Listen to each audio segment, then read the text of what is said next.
سلطان ایوبی کے خیمے سے تھوڑی ہی دور حسن بن عبداللہ کا خیمہ تھا۔ سنتری آزر اور منصورہ کو اپنے کمانڈر کے پاس لے گئے۔ کمانڈر انہیں حسن بن عبداللہ کے پاس لے گیا، اسے جگایا اور آزر کو اس کے حوالے کر دیا۔ منصورہ نے حسن بن عبداللہ کو تمام تر واردات سنائی، تعاقب کی تفصیل بھی سنائی۔ حسن بن عبداللہ نے منصورہ کو غور سے دیکھ کر پوچھا، تمہارا چہرہ میرے لیے اجنبی نہیں، تم شاید موصل سے فرار ہو کر آئی تھی، تمہارے ساتھ موصل کے خطیب ابن المخدوم بھی تھے۔ میں ان کی بیٹی ہوں، منصورہ نے کہا، تم نے میری حیرت ختم کر دی ہے۔ حسن بن عبداللہ نے کہا، ہماری لڑکیاں تم سے زیادہ دلیر ہو سکتی ہیں، لیکن یہ ذہانت کم ہی ان میں پائی جاتی ہے جس کا مظاہرہ تم نے کیا ہے۔ مجھے محترم والد نے تربیت دی ہے، منصورہ نے کہا، میرے کانوں میں صرف 2 جملے پڑے اور میں سمجھ گئی کہ یہ معاملہ کیا ہے۔ آزر کی جامہ تلاشی لی گئی، اس سے کاغذ برآمد ہوئے، ان پر نشان لگے ہوئے تھے جو سلطان ایوبی کی فوج کی پوزیشنیں ظاہر کرتے تھے۔ کاغذوں پر ٹیڑھی ٹیڑھی لکیریں تھی، یہ قرون حماد کا خاکہ تھا۔ صاف معلوم ہوتا تھا کہ سلطان ایوبی کا مکمل دفاعی پلان دشمن کے پاس جا رہا تھا۔ آزر بھائی، حسن بن عبداللہ نے آزر کو کاغذات دکھاتے ہوئے کہا، ان کے بعد کسی شک کی گنجائش نہیں رہی، تو اب سب کچھ بتا دو، پھر میں تمہیں آزاد کروں گا۔ اگر بے گناہ ہو تو بولو، مجھے یقین دلاؤ تم مسلمان ہو، خدائے ذوالجلال کی قسم۔ حسن بن عبداللہ نے اس کے منہ پر سیدھا گھونسا اس قدر زور سے مارا کہ آزر کئی قدم پیچھے پیٹھ کے بل جا گرا۔ حسن بن عبداللہ نے دھیمی مگر قہر آلود آواز میں کہا، جاسوسی کافروں کی کرتے ہو اور قسم ہمارے خدا کی کھاتے ہو۔ میں تم سے یہ نہیں پوچھ رہا کہ تم جاسوس ہو یا نہیں، میں یہ پوچھ رہا ہوں کہ یہاں تمہارے جتنے ساتھی ہیں ان کے نام بتا دو اور بتاؤ کہ وہ کہاں کہاں ہیں۔ میں مسلمان ہوں، آزر نے التجا کی، سب کچھ بتا دوں گا، مجھے بخش دو، میں اگلی صف میں لڑوں گا۔ پہلے میرے سوال کا جواب دو، حسن بن عبداللہ نے کہا، اب تم مجھ پر اپنی کوئی شرط نہیں ٹھون سکتے۔ وہ ہٹ کا پکا معلوم ہوتا تھا، بولا، میں اکیلا ہوں۔ اس لڑکی نے تمہارے خیمے میں جس دوسرے آدمی کی باتیں سنی تھی وہ کون تھا؟ میں نے اسے پہچانا نہیں تھا، آزر نے جواب دیا، وہ اندھیرے میں آیا اور اندھیرے میں چلا گیا تھا۔ حسن بن عبداللہ نے اپنے 2 آدمیوں کو بلایا اور کہا، اسے لے جاؤ اور پوچھو کہ اس کے ساتھ کون کون ہیں اور کہاں کہاں ہیں۔ اس نے منصورہ سے کہا، تم جا کر سو جاؤ، فجر کی نماز کے بعد تمہیں بلائیں گے۔ سلطان ایوبی جب فجر کی نماز پڑھ کر آیا تو حسن بن عبداللہ اس کے ساتھ تھا۔ اس نے سلطان ایوبی کو بتایا کہ خطیب ابن المخدوم کی بیٹی نے رات ایک جاسوس پکڑا ہے۔ اس نے سارا واقعہ سنایا تو سلطان ایوبی نے کہا، اسلام کی بیٹیوں کا یہی کردار تھا، اگر ہم نے اپنے کلمہ گو دشمنوں کو خون سے لکھا ہوا سبق نہ پڑھایا تو وہ قوم کی بیٹیوں کا کردار ختم کر دیں گے۔ وہ جاسوس کہاں ہے؟ ابھی آپ اسے نہ دیکھیں۔ حسن بن عبداللہ نے کہا، میں اس کا سینہ خالی کر لوں تو اسے آپ کے پاس لے آؤں گا۔ ابرو جوان ہے، اپنے آپ کو دمشق کا باشندہ کہتا ہے، یہاں رضاکار بن کے آیا تھا۔ اس وقت آزر ایک درخت کے ٹہن کے ساتھ الٹا لٹکا ہوا تھا، اس کا سر زمین پر 1.5 گز اونچا تھا، نیچے انگارے دہک رہے تھے۔ ایک سپاہی تھوڑی تھوڑی دیر بعد آگ میں کچھ پھینکتا تھا جس کے دھوئیں سے آزر تڑپتا اور کھانستا تھا۔ حسن بن عبداللہ نے اس سے نیچے اتروایا، اس کی آنکھیں سوج گئی تھی، سارا خون چہرے پر آ گیا تھا، وہ کھڑا نہ رہ سکا، تھوڑی دیر غشی کی حالت میں زمین پر پڑا رہا، اس کے منہ میں پانی ٹپکایا گیا۔ اس نے آنکھیں کھولی تو حسن بن عبداللہ نے کہا، یہ بسم اللہ ہے، نہیں بولو گے تو تمہارا ایک ایک جوڑ الگ کیا جائے گا۔ اس نے پانی مانگا۔ حسن بن عبداللہ نے کہا، دودھ پلاؤں گا، میرے سوال کا جواب دو۔ اور اس نے ایک سپاہی سے کہا، دودھ لے آؤ، ایک گھوڑا اور ایک رسا بھی لے آؤ، رسا اس کے پاؤں کے ساتھ باندھ کر گھوڑے کے ساتھ باندھ دو۔ آزر نے 2 نام بتا دیے، یہ دونوں رضاکار تھے، ان میں رات والا آدمی بھی تھا۔ اس نے دمشق کے اڈے کی بھی نشاندہی کر دی۔ حسن بن عبداللہ نے اس وقت دونوں رضاکاروں کو پکڑنے کا حکم دے دیا اور آذر کو سلطان ایوبی کے پاس لے گیا۔ کہاں کے رہنے والے ہو؟ سلطان ایوبی نے پوچھا۔ دمشق کا۔ کس کے بیٹے ہو؟ آذر نے ایک جاگیردار کا نام بتایا۔ میں شاید اسے جانتا ہوں، سلطان ایوبی نے کہا، وہ دمشق میں ہے۔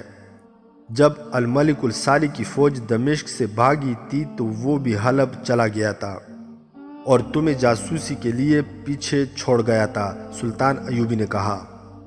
میں خود ہی دمشق میں رہ گیا تھا، آذر نے کہا۔ میرے باپ نے ایک آدمی کے ہاتھ حلب سے پیغام بھیجا تھا کہ میں جاسوسی کروں، مجھے پوری ہدایات ملی تھی۔ اس نے ہاتھ جوڑ کر سلطان ایوبی سے التجا کی، میں مسلمان ہوں، مجھے باپ نے گمراہ کیا تھا، مجھے اپنے ساتھ رکھ لیں، میں اس گناہ کا کفارہ ادا کروں گا۔ اللہ تمہارے گناہ معاف کر دے، سلطان ایوبی نے کہا۔ میں اللہ کے قانون میں دخل نہیں دے سکتا، میں صرف یہ دیکھنا چاہتا ہوں کہ وہ کون سا مسلمان مرد ہے جس کے ہاتھ سے ایک عورت نے تلوار گرائی اور اسے پکڑ لیا ہے۔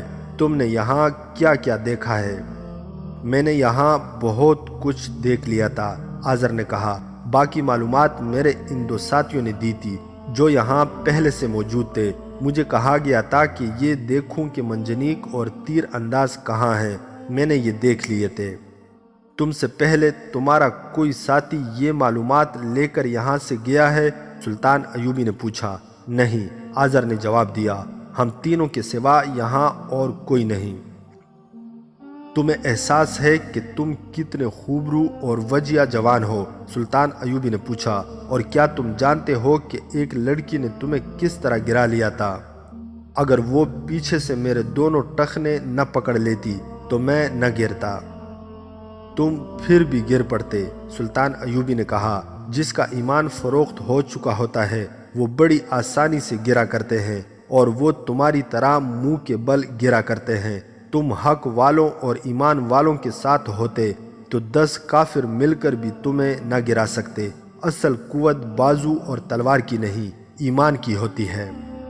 مجھے ایک موقع دیں، آذر نے کہا۔ اس کا فیصلہ دمشق کا قاضی کرے گا، سلطان ایوبی نے کہا۔ میں تمہارے ساتھ یہ باتیں اس لیے کر رہا ہوں کہ تم مسلمان کے بیٹے ہو، تمہیں ہمارے ساتھ ہونا چاہیے تھا، مگر تم ادھر چلے گئے۔ میں جانتا ہوں دمشق کی 2-4 لڑکیاں تمہاری محبت کا دم بھرتی ہوں گی۔ چہرے اور جسم کے لحاظ سے تم اس قابل ہو کہ لڑکیاں تمہیں پسند کریں، لیکن اب وہ لڑکیاں تمہارے منہ پر تھوکیں گی۔ خدا نے بھی تم سے نظریں پھیر لی ہیں۔ میں کچھ نہیں کہہ سکتا کہ دمشق کے محترم قاضی تمہیں کیا سزا دیں گے۔ اگر وہ سزائے موت دیں تو جتنی دیر زندہ رہو اللہ سے گناہوں کی بخشش مانگتے رہنا، کم از کم مرنے سے پہلے مسلمان ہو جانا۔ میرے باپ کو کون سزا دے گا؟ آذر نے غصے سے کہا۔ اس گناہ کی ترغیب مجھے باپ نے دی تھی، اسی نے میرے دل میں دولت کا لالچ ڈالا تھا، اسی نے میرے دل سے ایمان نکالا تھا۔ اللہ کا قانون اسے نہیں بخشے گا، سلطان ایوبی نے کہا۔ دولت کا نشہ عارضی ہوتا ہے، ایمان کی قوت مر کر بھی ختم نہیں ہوتی۔ میری ایک عرض سن لے، آذر نے کہا۔ میرا باپ کوئی دولت مند انسان نہیں تھا، دولت کا پرستار تھا۔ میری 2 بہنیں جوان ہوئیں تو اس نے دونوں کو 2 امراء کے حوالے کر دیا اور دربار میں جگہ حاصل کر لی۔ اس نے اپنی بیٹیوں کی بہت زیادہ قیمت وصول کی، پھر وہ مخبری اور غیبت کرنے لگا۔ مجھے بھی اس نے اسی کام پر لگا لیا اور میرے دل میں دولت کا لالچ پیدا کر دیا۔ نور الدین زنگی کی وفات کے بعد میرے باپ نے اور زیادہ اونچی حیثیت حاصل کر لی۔ وہ اب تجربہ کار سازشی اور جوڑ توڑ کا ماہر ہو گیا تھا۔ اس وقت تک وہ خاصی جاگیر حاصل کر چکا تھا۔ آپ کی فوج آئی تو الملک الصالح اور اس کے درباری امراء اور جاگیردار دمشق سے بھاگ گئے۔ ان میں میرا باپ بھی تھا۔ میں کسی ارادے کے بغیر ہی دمشق میں رہ گیا تھا۔ کچھ دنوں بعد حلب سے ایک آدمی آیا، وہ میرے باپ کا یہ پیغام لایا کہ میں جاسوسی کا کام شروع کر دوں۔ وہ آدمی مجھے دمشق میں ہی اسی اڈے پر لے گیا جس کی نشاندہی میں نے کی ہے۔ وہاں مجھے بہت سی رقم دی گئی اور 2-3 دنوں میں بتایا گیا کہ مجھے کیا کرنا اور کس طرح کرنا ہے۔ میں اس گروہ میں شامل ہو گیا، خوب عیش و عشرت کی۔ ایک روز ہمارے سرغنہ نے ہمیں کہا کہ محاذ پر رضاکار جا رہے ہیں،